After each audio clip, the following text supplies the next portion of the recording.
Hi guys! Welcome back again to my channel. At kung bago ka pa lang dito ay subscribe mo na yan at pindutin mo na din yung notification bell para lagi kang maging updated sa mga next upload ko. At bago tayo magsimula ay congratulations nga pala sa mga nanalo sa my GCash giveaway ko for the month of November.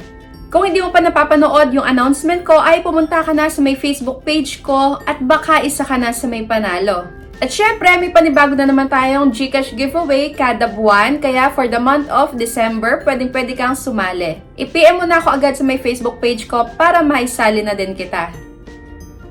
At for today's video nga, ay may panibago na naman po tayong loan application na susubukan, tingnan natin at kilatisin natin kung maganda ba to or ibabaon lang tayo sa utang. So syempre kaya tayo mangungutang is kailangan natin ng pera at wala na tayong mahiraman or nahihiya tayong lumapit sa ibang tao. So loan application is the best option pero make sure na legit at hindi scam ang loan application na pag-a-applyan mo. Kaya kung nakikita nyo na yung loan application na to, is wag nyo muna susubukan dahil re-reviewin muna natin ngayon. So ano nga ba itong loan application na to? Ang pinakamababang pwedeng i-loan dito is 2,000 pesos up to 80,000 pesos. Napakalaki. Pwede mong bayaran ng 91 up to 180 days. So dito daw is walang processing fee. So zero, walang babayaran. At wala din daw service fee. So nice naman dito sa may loan application na to dahil walang service fee at processing fee. Well, malalaman yan natin sa may dulo. Kaya i-install na natin. Sino nga pala muna ang pwedeng mag-apply ng loan dito? Mga 18 years old pataas, nakatira dito sa Pilipinas, at may isang valid ID. So itong loan application na to ay ang PesoGo na may 4.6 na ratings. So, isa na din to sa mga loan applications na nakikita ko at nagpa-pop up pagka nagpa-browse ako online. Kaya talagang gusto ko na ding ma-review dahil baka nakikita nyo na din to. So, ayan na nga, nai-install ko na at ayan, maglalagay lang ako ng phone number at code na naman po. Click yung box dito sa baba at click next. So, dito, ang nakalagay is 80,000 pesos yung maximum loan amount. Pero after ko ma-register yung number ko is naging eto na lang. Maximum loan amount is up to 15,000 pesos. Siguro for first time user. So, tingnan natin. So, ayan yung kanilang homepage. Loan term is 91 days at ang interest rate is 0.05% per day. So, ayan, i-apply na natin. Huwag na tayong magmatagal para malaman natin kung legit nga ba. So, ito yung mga kailangan nating sagutan. Authentication, personal info, job info, contact, at bank card info. So, ayan, ID agad ang hahanapin nila at face recognition.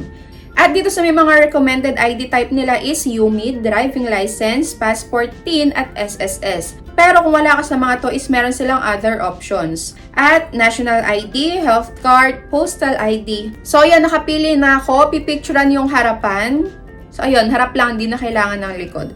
At after kong picturean is, nag-automatic na na-fill upan itong full name, ID number, at birthday. Ayan, facial recognition na. So, ayan, nakayari na akong mag-picture at naka-check na tong authentication. So, next na is personal information. So, ito yung mga hahanapin nila, gender, education, marital state, number of children, loan purpose. So, dito is may pamimilian ka lang dyan sa may loan purpose at email address. Meron din palang home phone. So, ito yung ilan sa mga loan purpose. So, ayan po. So, next na is job information. So, ito yung mga kailangan nating ilagay: profession, work experience, monthly income, salary type, salary day, job type. Sa may job type, kung ikaw ay full-time, part-time, self-employed, company name, at phone number ng company. So, company address, saka detailed address, saka address ng company. Ayan, na-check na yung job information. So, next na, contact info. Tingnan natin kung ilan yung hinihingi nila. Oh, ang dami. So, dito is kailangan natin ng 5 contact references na ilalagay dito. So, ayun, ganun lang din kagaya ng sa iba. Ayan, ilalagay kung ano yung relationship mo doon sa may tao na yon at hahanapin mo sa may phone book mo. So, ayun, 1, 2, 3, 4, and 5. Pag nalagay na is next. So, dito may pamimilian ka nga pala na parent, spouse, child, sibling, colleague, friend. Ayan, naka-check na din. At last na, yung bank card info. So, ito yung kung saan nila ipapadala yung ilo-loan mo. So, ayan, na-apply ko na.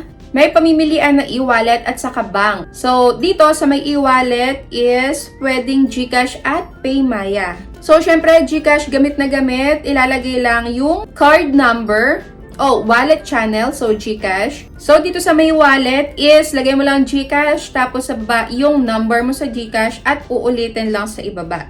Yung kanina 1,500 sa may itaas is naging 2,000 pesos. So, ang atin ngayong pinaka-minimum na loan amount is 2,000 pesos. So, tingnan pa din natin kung mababago. I-click ko na i-apply.